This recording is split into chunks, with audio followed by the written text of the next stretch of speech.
Welcome back to Camera West TV. My name is Carlo, and today we're shooting wide angle versus telephoto.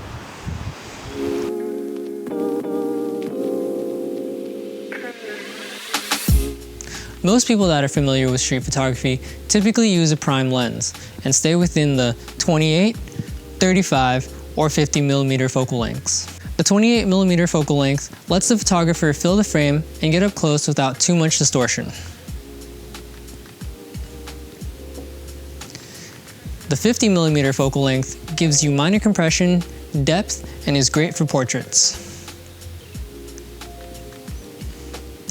And lastly, the 35mm focal length is a versatile lens that bridges the benefits of a 28 and a 50.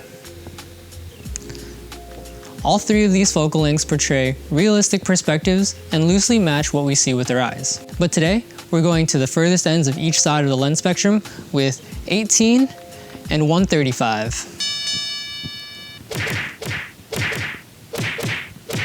We're going to use these lenses side by side in a street setting to show off some of their strengths and weaknesses. For this comparison, I'm only using prime lenses, which is why I'm not using this, the Leica Tri-Elmar. The Leica Tri-Elmar is Leica's widest current production lens, and it offers a 16, 18, and 21mm focal length and works similar to a zoom. And with that said, let's go take some photos. All right, in situations like this is a great location for using a wide angle. You have great dynamic lines that go up and they're pretty straight. So using a wide angle, it allows you to show more of the scene. So in this case, you get the whole cityscape.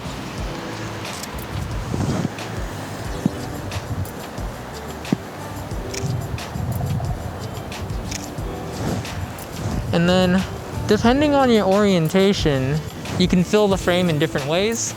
You can get more horizontal or vertical space. Wide angle is really good if you really want to try and fill your frame with a bunch of converging lines, different shapes. And overall, it gives you a more epic look to your photos. Also, it's great because even if you're up close to people like this, like we are here, you can get pretty much their whole body.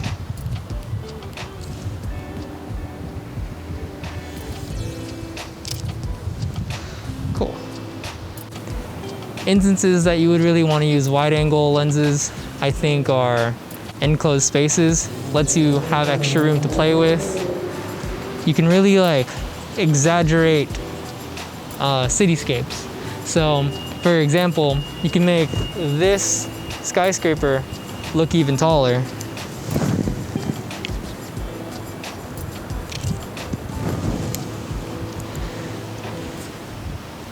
You can also use telephoto for angles like this. Using telephoto is kind of tricky. A tip that I like to use is turning the camera from horizontal to vertical. That way you get more of your image, and it kind of gives you more scale for layering or compression, just depending on your image. When shooting telephoto, you kind of have to keep in mind how far you really are to your subject.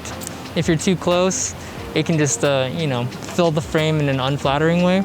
But if you're able to position your subjects at a far enough space, it'll make how you see things with your own eye kind of like a nice magnification.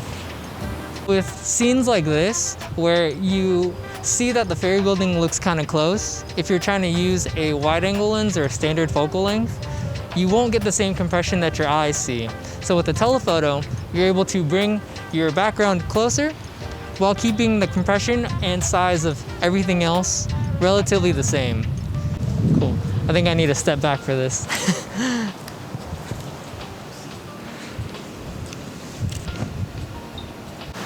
All right, I think we got it.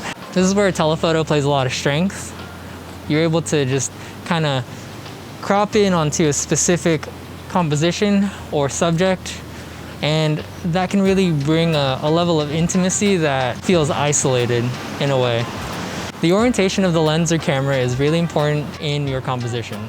So if it's horizontal, you only get what's kind of like to the left or right, and if you turn it vertically, you get top and bottom. So for this instance, if we're shooting something like these buildings, we can fit in the frame what we want in any direction.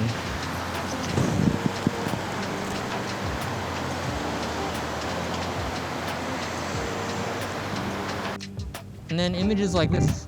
Oh.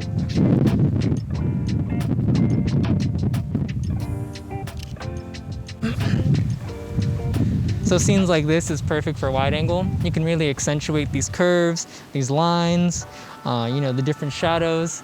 It's much different than using a telephoto where it gets really close. If you were having to use a telephoto, you'd have to be like on top of the skyscraper to even get this composition. Right here is a very good shot.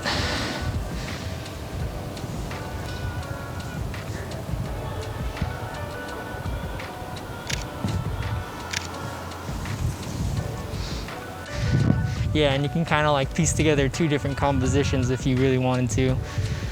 Whereas for telephoto, you can really section out different parts of your frame and make that your own photo. At this point, Alex and I decided to use the 18 and the 135 together so we could cover more ground and shoot more photos. We shot similar scenes side by side to show how each lens brings a unique perspective to the same area. Alex focused on the architecture and landscape around us, while I focused on compressed layering and the little details in each scene.